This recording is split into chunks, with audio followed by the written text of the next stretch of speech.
1,00,000 మంది శివభక్తులతో కలిసి మహారుద్రాక్ష పూజలో పాల్గొనండి. వెంటనే కాల్ చేసి మీ పేరును నమోదు చేసుకోండి.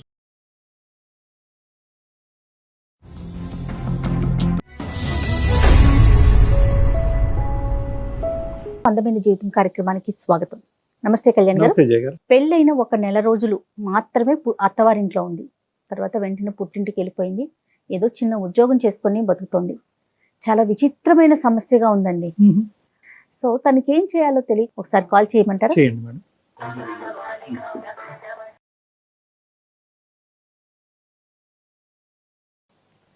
హలో హలో దేవి గారండి, నేను జయానండి, అందమైన జీవితం ప్రోగ్రామ్ నుంచి కాల్ చేస్తున్నాను. నమస్తే మేడం. నమస్తే దేవి. నమస్తే అండి. మరి మీరు కూడా ఒకసారి మాట్లాడతారా? నాతో పాటు డాక్టర్ గారు కూడా స్టూడియోలో ఉన్నారు. మాట్లాడతాను మేడం. ఎస్ దేవి నమస్తే అమ్మా. నమస్తే సార్. ఎంతమ్మా వయసు? సార్ నా వయసు 23 సంవత్సరాలు సార్. ఏంటమ్మా ఏ మ్యాటర్ గురించి మాట్లాడటం చేశారు? నాకు చిన్నప్పటి నుంచి పేరెంట్స్ లేరు. చిన్నప్పుడు చనిపోయారు. 10 ఇయర్స్ ఏజ్ ఉన్నప్పుడే. అయితే మా మేనత్త గారు నన్ను డిగ్రీ వరకు చదివించారు సార్ కష్టపడి. చుట్టాలందరూ కూడా మమ్మల్ని చాలా బాగా చూడలేదు. ఇంకా నాన్నగారు అమ్మగారు చనిపోయాక ఇంకా ఆమె దగ్గరికి తీసుకుని మమ్మల్ని చూశారు. అన్నదమ్ములు ఎవరు లేరు? అక్క చెల్లి గాని? నేను ఒక్కదాన్నే సార్. ఒక్కదాన్ని. అవును సార్. ఏ వయసు నుంచి మేనత్ దగ్గర ఉన్నావమ్మా? సార్ నేను 12-13 సంవత్సరాల దగ్గర నుంచి ఉన్నాను సార్. అప్పుడు ఇద్దరు అమ్మగారు నాన్నగారు కూడా చనిపోయారు సార్. చెప్పమ్మా దేవి. చెప్పండి. అయితే మా మేనత్త గారు ఒక సంబంధం చూసి పెళ్లి చేశారు సార్. అంటే మా ఇంటికి వచ్చి మరి నన్ను చూసుకుని కావాలి, ఈ అమ్మాయి కావాలని చెప్పి ఒక 1 మంత్ 2 మంత్స్ వరకు తిరిగి నన్నే కావాలని కోరుకుని వాళ్ళు చేసుకున్నారు సార్ మ్యారేజ్. ఓకే అమ్మా. కట్నం కూడా ఏం తీసుకోలేదు. వాళ్ళు కొంచెం బాగా రిచ్ పీపుల్. బాగా అంటే కొంచెం బాగా ఫైనాన్షియల్ మొత్తం కంప్లీట్ సెటిల్డ్. ఓకే. నువ్వేం చదువుకున్నావమ్మా? నేను డిగ్రీ చదువుకున్నాను సార్. ఎవరుంటారో అతనితో పాటు? ఉమ్మడి కుటుంబం? ఉమ్మడి కుటుంబం సార్. అందరూ కలిసి ఉంటాము. పెళ్లికి ముందు మాట్లాడేవమ్మా అబ్బాయితో ఒక నిర్ణయం తీసుకునే ముందు? మాట్లాడాను సార్. మాకు పెళ్లికి కూడా పెద్ద టైం ఏమీ లేదు సార్. ఓన్లీ ఒక 1 మంతే సార్. వాళ్ళు ఎమ్మటే చూసుకున్నారు. అదే మంత్ లో పెళ్లి చూపులు, ఎంగేజ్మెంట్ అన్ని సంబంధించిన అన్ని అయిపోయినాయి సార్. నువ్వు మొత్తం మేనత్త మీద భారం వేసి బాగుందిలే ఆవిడ కరెక్టే నిర్ణయం తీసుకుంటది కాబట్టి అన్నట్టుగా నువ్వు వెళ్ళావు. మరి నన్ను చిన్నప్పటి నుంచి పేరెంట్స్ లేకపోయినా పెంచి చూసుకున్నారు కదా సార్. మేనత్ ఎప్పుడు బాగానే చూసుకుందామా నిన్ను? మేనత్త గారు బాగానే చూసుకున్నారు సార్. తనకున్న దాంట్లోనే పెంచి పెద్ద చేసి అన్ని చూసుకున్నారు. వాళ్ళ పిల్లలతో పాటు సమానంగా చూసుకున్నారు. వాళ్ళకి కూడా పిల్లలు ఉన్నారా? అత్తయ్య కూడా ఉన్నారు సార్. చిన్న వాళ్ళు నాకన్నా ఏజ్ లో. నీకు అంతకు ముందు ఎన్ని సంబంధాలు వచ్చినాయి అమ్మా? ఇది ఒకటే ఫస్ట్ సంబంధమే ఎస్ అని చెప్పారా? అంతకు ముందు వేరే సంబంధం అయితే ఇదే ఫస్ట్ వచ్చింది సార్. వాళ్ళు బాగా ఎంక్వైరీ చేసుకుని అన్ని గమనించుకుని మీ దాకా వచ్చారు. నా దాకా వచ్చి అంతా ఎంక్వైరీ చేసుకుని మా మేనత్తో మాట్లాడి ఇళ్ళ పక్కన వాళ్ళతో మాట్లాడి ఒప్పించుకుని కావాలి అని చెప్పి చేసుకున్నారు సార్. Okay okay. పెళ్లి బాగా జరిగిందమ్మా? వాళ్ళు 10 లక్షల వరకు ఖర్చు పెట్టుకుని చేసుకున్నారు సార్. వాళ్ళతో వాళ్ళ రేంజ్ కి తగ్గట్టుగా. అవును. ఇప్పుడు ఏంటమ్మా సమస్య ఏంటి దేవి? నన్ను పెళ్లి చేసుకుని తీసుకుని వెళ్ళి ఒక మాట అన్నాడు. ఏంటంటే మా వదినికి పిల్లలు ఉంటే నేను అసలు పెళ్లే చేసుకోకపోయేవాడిని.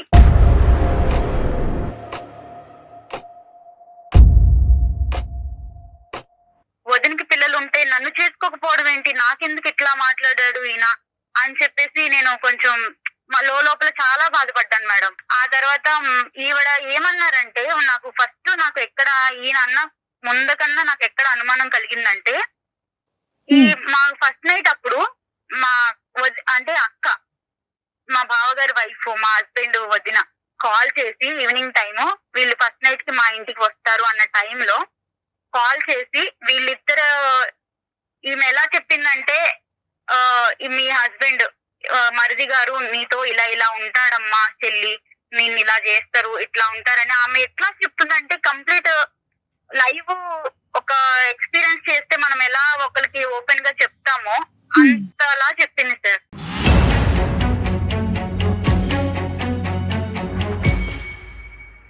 నా భర్త ఎలా అనేది ఆమెకి ఎలా తెలుసు, ఇలా చెప్పడం ఏంటి అనేది నన్ను బాగా చెలించేసింది. లోపలికి నేను చాలా ఫీల్ అయిపోయాను.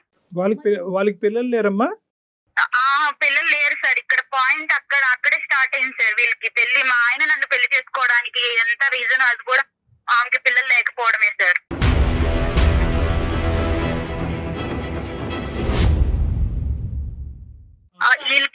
మా బావగారు వాళ్ళకి పెళ్ళయి 6 సంవత్సరాలు అయింది సార్. 6 సంవత్సరాలు అయింది. పిల్లలు అస్సలు లేరు. చాలా మందులు వాడారు, చాలా పెద్ద పెద్ద హాస్పిటల్స్ కి వీళ్ళకి ఉన్న డబ్బులు మొత్తం చాలా వరకు దానికే ఖర్చు పెట్టారు. అయితే 6 సంవత్సరాల వరకు పిల్లలు లేరు. తర్వాత వీళ్ళు అంతా ఫ్యామిలీ అంతా ఒకటే సార్. ఎట్లా అంటే ఇలా పేదింటి అమ్మాయిని చేసుకుని, ఇలా తల్లిదండ్రులు లేని వాళ్ళని చేసుకుని ఇట్లాంటి ప్లాన్లు వేసి ఇలా ఒక క్రైమ్ లాగా చేస్తారు సార్ లైఫ్ని. కానీ నాకు తెలియక అడుగుతానమ్మా, ఇది అసలు మీ భర్త ఏదైతే ఒక ఎజెండాతో నిన్ను పెళ్లి చేసుకున్నాడో ఆ ఎజెండా సీక్రెట్ గానే కంటిన్యూ చేయొచ్చు కదా. నీ ఎదురుగుంటా కూర్చుని మా వదినకి పిల్లలు ఉంటే కనుక నిన్ను చేసుకుని ఉండేవాడిని కాదు అనే మాట నీకు డిక్లేర్ చేయవలసిన అవసరం ఏముంది? అదే నాకు అర్థం కాలేదు సార్. ప్రతిసారి ఆవిడ కూడా మా ఇద్దరు మాట్లాడుకున్నప్పుడు మధ్యలో రావడం, మేము గదిలో కలిసి ఉన్నప్పుడు వచ్చి డోర్లు తీయడం, ఇట్లాంటివన్నీ చేసింది. ఇవన్నీ కూడా నాకు చిన్న చిన్న అనుమానాలు కలిగించినాయి. అయితే ఒక రోజు నేను చూడకూడని చూశాను సార్. వాళ్ళిద్దరు రూమ్ లో, వాళ్ళ బెడ్రూమ్ లో, మా బావగారు వాళ్ళ బెడ్రూమ్ లో మా హస్బెండ్ వాళ్ళ వదిన ఉండడం నేను కళ్ళతో చూశాను సార్.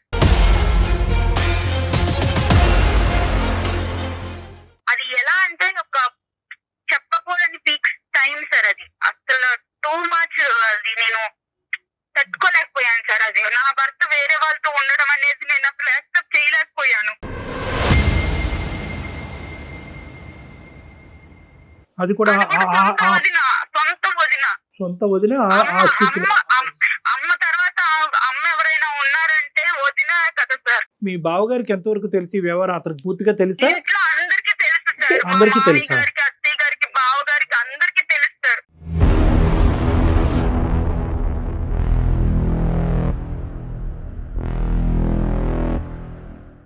అందరికీ తెలుసు. కూడా నాలాగా లేని పరిస్థితి నుంచి వచ్చి తామను కూడా అలాంటి ఇంటి నుంచి చేసుకున్నారు. వీళ్ళు ఇద్దరు అన్నదమ్ములు కూడా లేట్ మ్యారేడ్ సార్. సరే, మా బావగారికేమో 40 ఏళ్ళకి పెళ్లి చేశారు, మా ఆయనకేమో 38 ఏళ్ళకి పెళ్లి చేశారు, నాకేమో 23 సంవత్సరాలు. ఎంత గ్యాప్ చూడండి సార్. అయినా సరే నాకు పెళ్లికి ముందు చెప్పలేదు సార్ వీళ్ళు ఇవేమి. తర్వాత చెప్పారు. చెప్తే నువ్వు ఎందుకు చేసుకుంటావు కానమ్మా. వీళ్ళందరూ ఏంటంటే అలాంటి బక్రాలను ఎదుర్కొని ఎవరైతే కనుక దిగు స్థాయి దిక్కులేనటువంటి వాళ్ళు ఉంటారో, ఎదురు దాడి చేయరు, ఎటువంటి ప్రశ్న అడగరు, ఒక మూలన పడి ఉంటారు. అయినా కానీ నిన్ను చేసుకోవటం ఎందుకమ్మా? ఇప్పుడు అంటే పెళ్లి అనే ఇప్పుడు వాళ్ళ వదినతో నిజంగా ఆ వ్యవహారం నడిపిస్తే కనుక ఆ ట్రయాంగిల్ లవ్ స్టోరీ అలాగే కంటిన్యూ అవనియండి. మధ్యలో నిన్నెందుకు తీసుకొచ్చారంటే ఎందుకు బలి చేశారు అసలు? అది లవ్ కాదు సార్, అది ఒక రకమైన కామం అన్నమాట. నీ దురదృష్టం ఏంటంటే కనుక ఇక్కడ కట్నం అడగకుండానే చేసుకున్నారు, పెద్దింటి కుటుంబంలో చేసుకున్నారు, తల్లిని పిల్లని చేసుకున్నారు, జాలిపడి చేసుకున్నారు అనే యాంగిల్లో ఎంతో కొంత ఒక వ్యవహారాన్ని కనుక్కోకుండా, ఎందుకంటే ఇలాంటివి ఎక్కువ దాగేటటువంటి కాదమ్మా. సార్ వీళ్ళకి ఫస్ట్ నుంచి కూడా రిలేషన్ ఉందని చెప్పేసి చుట్టుపక్కల వాళ్ళకి, ఇంట్లో పనిచేసే ఒక పని ఆవిడికి, అందరికి కూడా వీళ్ళ మీద చిన్న అనుమానం అనేది ఉంది సార్.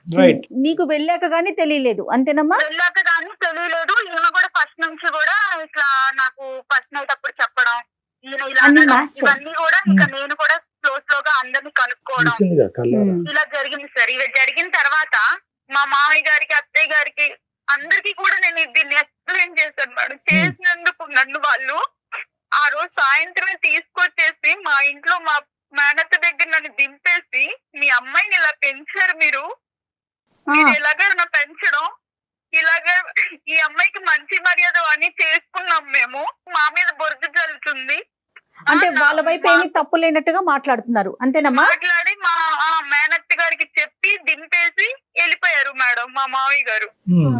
మరి అత్తయ్యకి మీరు ఎక్స్ప్లెయిన్ చేశారా? అందరికి చెప్పాను మేడం.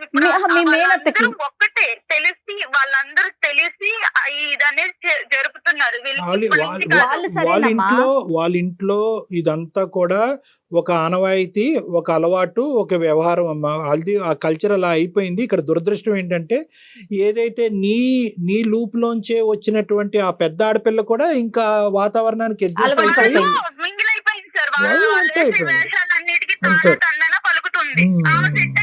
మీ మేనత్త కూడా నిన్ను అర్థం చేసుకోలేదా? ఆవిడేమంటారు? చేసుకున్నావు అక్కడ, అందుకే వాళ్ళు తీసుకొచ్చి దింపారు. ఏం జరిగిందో చెప్పంటే ఇదిగా నాకు చెప్పాను. అయినా కూడా అలా ఎలా చేస్తారు అంటే వీళ్ళని ఎలా నమ్మించేశారు వాళ్ళు. నమ్మట్లా. సో నువ్వేదో ఇక్కడ కావాలని నాటకం ఆడి నీ జీవితాన్ని నువ్వు పాడు చేసుకుంటున్నావు అనేటటువంటి ఆలోచన మా అందరికీ కూడా ఇక్కడ ఏ కోసాన్ని కూడా మాకు లేదు. ఏమన్నా మాట్లాడదామా కళ్యాణ్ గారు? సార్ నేను ఏంటంటే ఇప్పుడు నా జీవితం అనేది పెద్ద క్వశ్చన్ మార్క్ లో పెట్టేశారు సార్. ఇప్పుడు నేను దానికి సమాధానం వెతుక్కోలేకపోతున్నాను. ఎంతకాలం అక్కడ కలిసి ఉన్నావమ్మా? ఎంతకాలం కుటుంబంలో ఉన్నావు?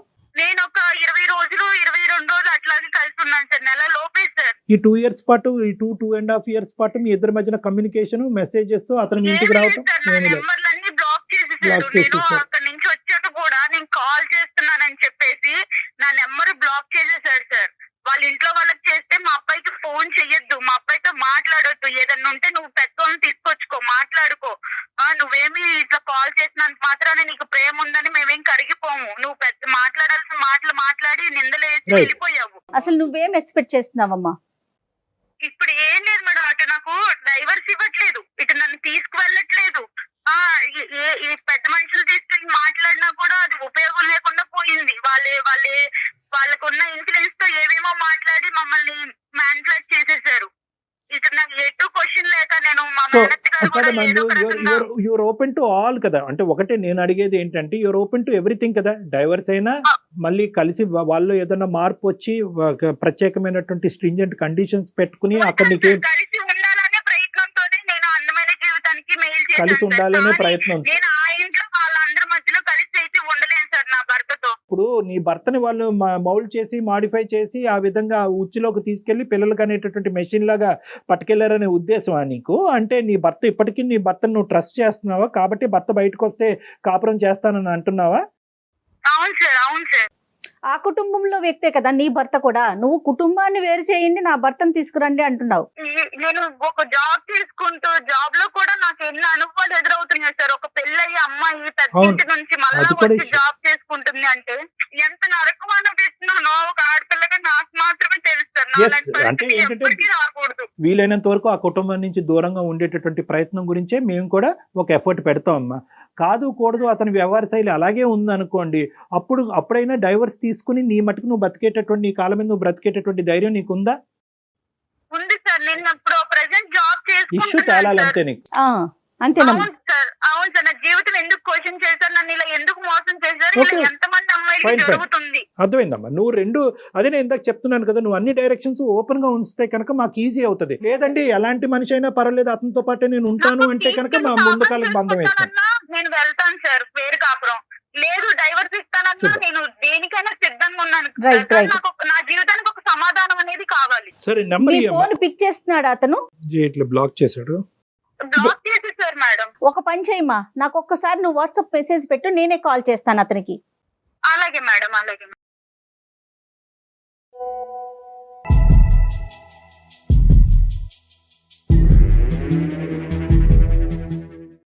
హలో హలో, సుధీర్ అండి? అవునండి. దేవితో ఇంతకు ముందే మాట్లాడాం మేము. దేవి మీ భార్య 2.5 సంవత్సరాల క్రితం కలిసి కాపురం చేసిన మీ భార్య. ఏదో ఒక ఇష్యూ చెప్తా ఉంది సుధీర్. తన్ని మీరు పెళ్ళైన నెల రోజుల్లోనే పుట్టింట్లో వదిలేశారని, ఇప్పటికి 2 సంవత్సరాలు అవుతోందని, పెద్ద మనుషుల ద్వారా వచ్చినా కూడా సమస్యకి పరిష్కారం కావట్లేదు, నన్ను ఏం చేయమంటారు అని మాకు ఒక మెసేజ్ పెట్టింది. మేమే కాల్ చేశాము. సో తన ఫోన్ పిక్ చేయట్లేదని నేనే మీకు కాల్ చేయటం జరిగింది సుధీర్. అసలు ఏం జరిగింది ఏంటి అన్ని అసలు నేను ఎందుకు ఎక్స్ప్లెయిన్ చేయాలి మేడం? అంటే ఇప్పుడు నేను ఎందుకు చెప్పాలి ఇదంతా? ఎవరు మాకా?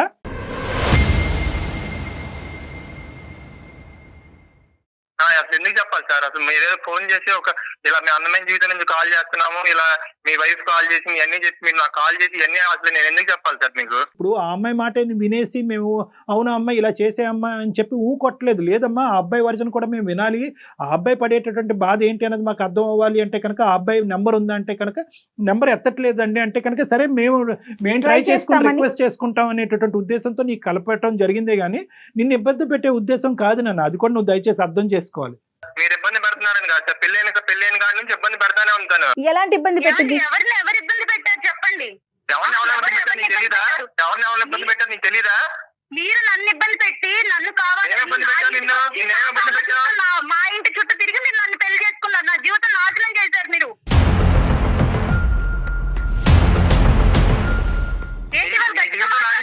నీ జీవితం నాశనం చేసావు. నువ్వు వచ్చి మా కుటుంబంలో లేనిపోయిన సృష్టించి మా కుటుంబం మేము చక్కగా ఉన్న కుటుంబాన్ని లేనిపోయింది నేను సృష్టించానా? నేను కళ్ళతో చూసిన నిజం కాదా? మీరు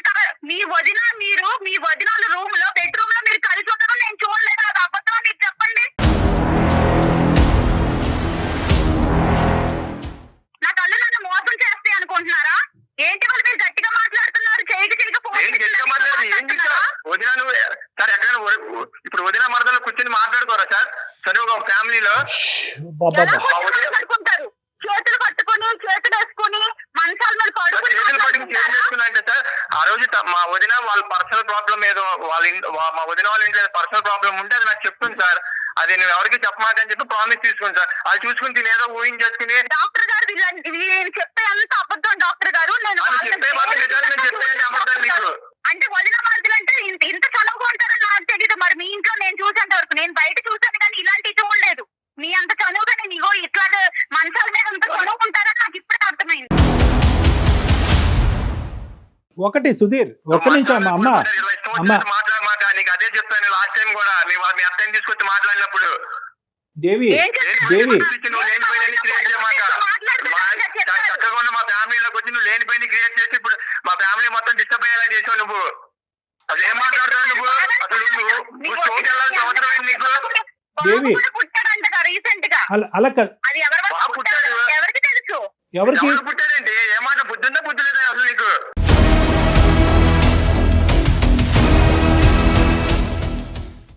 నాకు బుద్ధి బాగానే ఉంది. మీకు బుద్ధి లేని పనులు చేశారు కాబట్టి నన్ను మా ఇంటికి మీరు తీసుకొచ్చి దింపేశారు.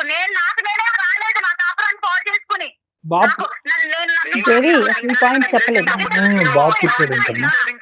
మాకేం సరదా కాదు పెళ్లి చేసుకుని తీసుకెళ్లి దించడానికి నిన్ను. సరదా కాదా? మరి నా జీవితం మీకు సరదా అయిపోయింది. అందుకే నన్ను దింపేశారు మీరు. ఒక 2 minutes ఉండండి. ఇప్పుడు నేను అడిగేటటువంటిది ఒకే ఒక పాయింట్ ఏంటంటే, ఈ 16 రోజుల ఫంక్షన్ అప్పుడు మీరు ఆ విధంగా ఎందుకు చెప్పాల్సి వచ్చింది? అంటే పిల్లలు ఉండుంటే కనుక, వదినకి పిల్లలు ఉండుంటే కనుక అసలు పెళ్ళి అనేది రూల్ అవుట్ చేసేసి ఉండేవాడిని అనేది ఎందుకు అన్నారు మీరు? బేసిక్ గా నాకు పెళ్లి అనే దాని మీదే నాకు ఇంట్రెస్ట్ లేదు సార్. ఓకే, నేను సింగిల్ గా ఉందామనే పాయింట్ ఆఫ్ వ్యూ లోనే నేను ఫస్ట్ నుంచి ఉన్నాను సార్.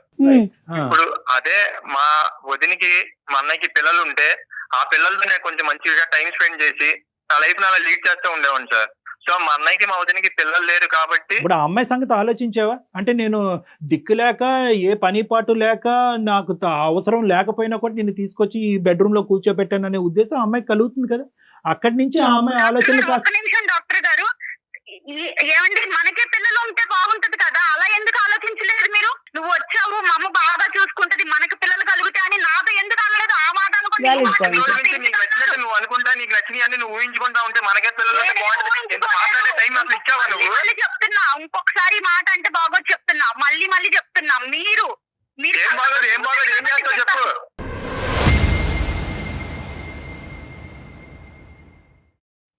మాట్లాడితే బాగోదంట. నువ్వు వచ్చాక కూర్చుని ఏమండి మీరు ఆ రోజు ఇలా అన్నారు, ఎందుకు అన్నారు, ఏంటి దాని ఉద్దేశం ఏంటని నువ్వు అడిగావు నన్ను? మా మేనత్తను తీసుకుని పెద్ద మనుషులు తీసుకుని నేను వచ్చాను కదా, మీరు అప్పుడేం చేశారు? అప్పుడు మాకు ఈ పిల్లొద్దు, అలా వద్దు, ఇలా వద్దు అని మాట్లాడారు కదా, అలా మాట్లాడుకున్నా. అవును, నువ్వు ఇలా కట్టుకోవాలనుకుని ఇలా కట్టుకోవాలనుకుని కుటుంబంలో అందరి మధ్య సవాళ్ళు చూస్తే నాకేం తెలుసు, అందుకే వద్దని చెప్పాను. సృష్టించలేదు డాక్టర్ గారు, ఇదేమి నేను క్రియేట్ చేసి మాట్లాడట్లేదు డాక్టర్ గారు. ఇక్కడ ఒకటే నేను చూశాను, మీరు అబద్ధాలు చెప్పొద్దండి. ఒకటే ఇక్కడ ఏంటంటే ఫైనల్ గా ఒకటేనమ్మా, 3 సంవత్సరాలు చూసారంటావు. ఏంటంటే మీరు మంచాల మీద పడుకోలేదా? ఎలా పడుకున్నారు? నేను పిచ్చి పిచ్చిగా మాట్లాడమని చెప్తున్నా దేవి, ఇష్టం వచ్చేది సృష్టించమాట నువ్వు చెప్తున్నా.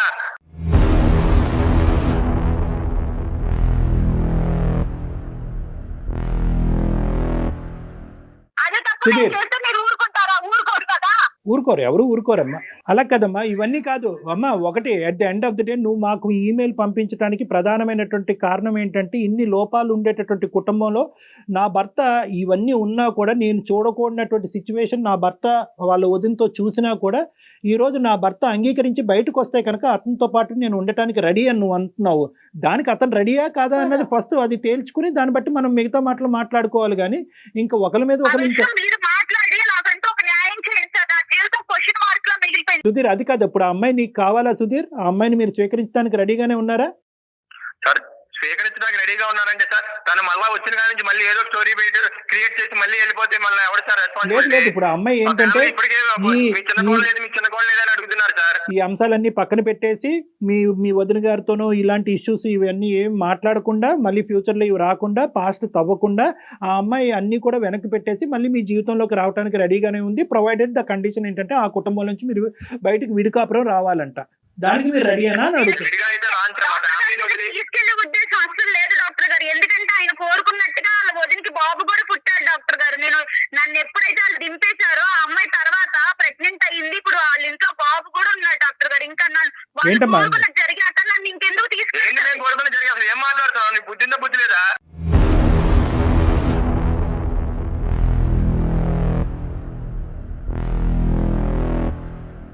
ఈ పొద్దున న్యూసెన్స్ ఏంటి సార్ మాది ఇక్కడ?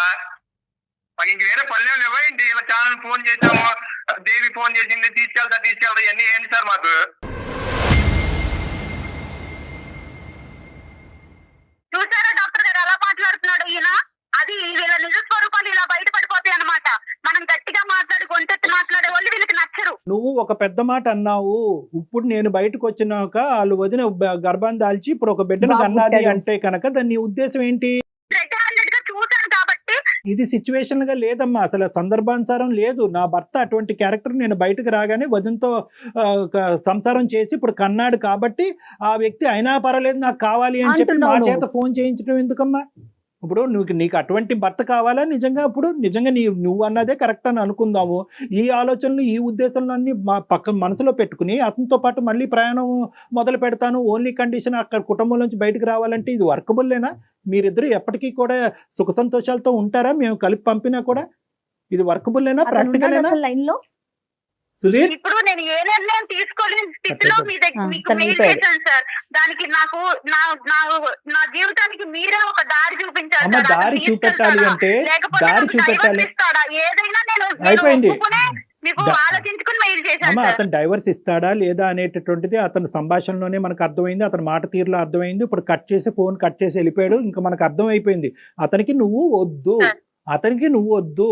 అదైతే క్లియర్ కట్ గా అతను ఏంటంటే అతనికి నీవు వద్దు అనేటటువంటి మాట అతని నోటి ద్వారా అతను చెప్పకుండానే మీ ద్వారానే డైవర్స్ అప్లికేషన్ అక్కడ పంపించాలనేటటువంటి ఉద్దేశంతో వెయిటింగ్ గేమ్ ఆడుతున్నారు వాళ్ళు. ఇప్పుడు ఏంటంటేనమ్మా అక్కడ జరిగినటువంటి సంఘటన అతను ఒప్పుకోడు. ఎస్ అండి నా వదినతో నాకు ఒక ఇది ఉంది అనేటటువంటిది అతను ఒప్పుకోవట్లేదు. చూసినట్టుగా నువ్వు ఊహించుకుంటున్నావు. అదే ఇప్పుడు నువ్వు ఒప్పుకుంటే మళ్ళీ వాళ్ళకే పరువులు ఉంటాయి, మాకు ఉండవా సార్? మా జీవితాలు ఇలా ఇక్కడ పబ్లిక్ గా నువ్వు చూసింది కరెక్ట్, ఖచ్చితంగా అక్కడ అక్రమ సంబంధం ఉంది అనే విధంగా మేము కూడా మాట్లాడలేవు. కానీ నీ కళ్ళ ద్వారా నువ్వు ఏదైతే చూసావో అది నువ్వు నమ్ముతున్నావు కాబట్టి అక్కడికి వెళ్ళేటటువంటి ఉద్దేశం నీకు ఉందా లేదా అని దేవి మొత్తం నువ్వే చెప్తున్నావు. నువ్వు ప్రాక్టికల్ గా ఆలోచించు. నువ్వు చూసింది మేము సమర్థించలేము అమ్మా. ఎందుకంటే మేము ఎలా సమర్థిస్తాము? అక్కడ మేము సమర్థించలేము. కానీ నువ్వు చూసింది నిజమే. ఆ నిజాన్ని నేను చూశాను కాబట్టి అది నేను జీర్ణించుకోలేను కాబట్టి అక్కడికి నేను వెళ్ళలేను అనేటటువంటి నిర్ణయం అన్నా తీసుకోవాలి. అది జీర్ణించేసుకుని సంసారం జీవితమే ఇంపార్టెంట్ కాబట్టి మిగతా అంశాలన్నీ పక్కన పెట్టేసి అణిగిమణిగి నేను అక్కడే ఉంటాను అనే నిర్ణయం అన్నా తీసుకోవాలి.